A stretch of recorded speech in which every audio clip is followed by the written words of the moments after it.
आगे तो फिर डिलीट नहीं होती है। इस सिस्टम की पावर मैं आपको बता रहा हूं। मैं हजारों बार स्कूल में मुर्गा बना हूं। मेरे टीचर को मेरे पिताजी ने, मैं सिस्टम की पावर बता रहा हूं आपको। कई लोग बड़ा दर्द होता है, इसको हल्के में ले लेते हैं, क्या यू आरसीएम, ये सारा दिन आरसीएम आरसीएम। तो मेरे पिताजी को टीचर ने बोल दिया था, स्कूल के प्रिंसिपल ने, बोले सरदार जी इसको ले जाओ, आप अपना पैसा बर्बाद कर रहे हो, ये धरती पे बोझ है, इसके पल्ले कुछ पड़ना भी नहीं है। अच्छा, टीचर बोल भी सही रहा था, क्योंकि कोई मुझे संस्कृत, ग्रामर, मैथ, इंग्लिश कभी मेरे पल्ले पड़ती नहीं थी।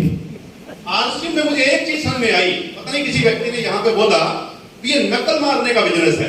बिल्कुल सिंपल, अपने एक्टिव, इफेक्टिव और ग्रोइंग अपलाइन से सीखो कैसे कैसे कैसे, और अपनी टीम, अपने बिजनेस पार्टनर को सेम बिना अपना दिमाग लगाए बताओ वैसे वैसे वैसे, और मिलजुल के कमाओ पैसे पैसे।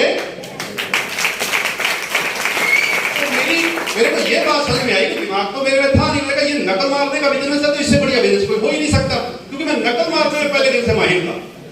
8वीं में मैंने नकल मार के जुगाड़ से पास की। इंग्लिश में नकल चली नहीं, क्योंकि उसके लिए अकल जरूरी होती। तो मैं 8वीं इंग्लिश फेल हूं। तो मैं सिस्टम की बात बता रहा हूं। आज के अगर मैं बात करूं, 8वीं फेल को हमारे समाज में कोई चपरासी की नौकरी पे नहीं रखता। अपने कई बार वहां बैठ के ये बोलना बड़ा आसान है, सरदार जी की बार गाड़ी खड़ी है, 15 लाख रुपए की गाड़ी, बंगला, ये तो बोल नहीं है। जब अच्छे पैसे हमारे पास आ जाएंगे, हम भी बोलना शुरू कर देंगे। दोस्त, मैंने इसी करनाल में मिस्त्री के साथ चौराहे पे दिहाड़ी की हुई है। मैंने खून फैक्ट्री में गोबर तक उठाया हुआ है, ट्रकों पर मैं रहा, बस से बदतर हालात मैंने देखे हैं।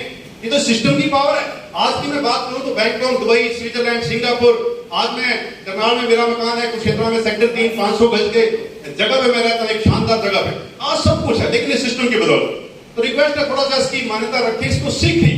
कई बार जल्दबाजी बहुत रहती है, आज जुड़े नहीं और चेक तो आया नहीं थी। तो नाई के बाल काटने के सीखने के लिए भी ना 10-20 रुपए लेते हैं, तब भी 2-3 साल लगते हैं। यहाँ लाखों रुपए चाहते हैं, लेकिन सीखना नहीं चाहते। यही दुर्भाग्य है।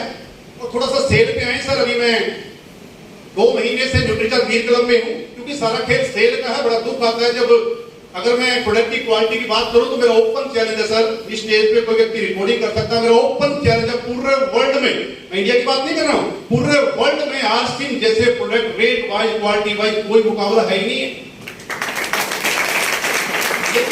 लेकिन दुर्भाग्य है, ऐसी कंपनियां जो क्वालिटी में हमारे आसपास भी नहीं है, वो हमारे से हजारों करोड़ टर्नओवर ज्यादा कर रही है।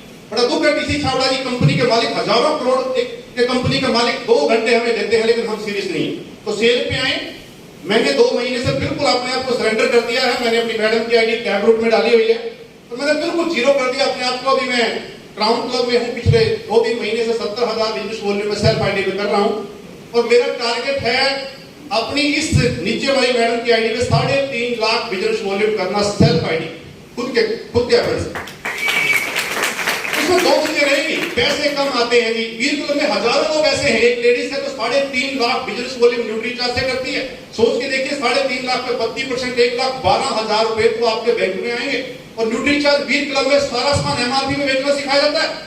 लेकिन बेचने के लिए थोड़ा सा मैं शॉर्ट पे बात करूं तो नियत सही करिए, तो नियत, काबिलियत और सही करिए, ये थोड़ा सा साफ रखें कस्टमर के प्रति। ये बेचने के भाव से ना जाए, देने के भाव से जाए।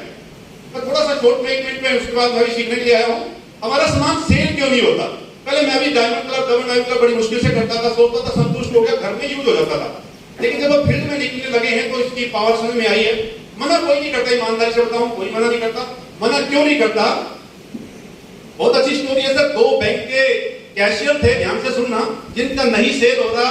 देखिए, प्रोडक्ट सेम है, एक व्यक्ति 3.5 लाख कर रहा है, लाखों का टर्नओवर करें, 1 से 2500 बिजनेस वॉल्यूम नहीं हो रहा, तो कहीं ना कहीं गड़बड़ तो है ना?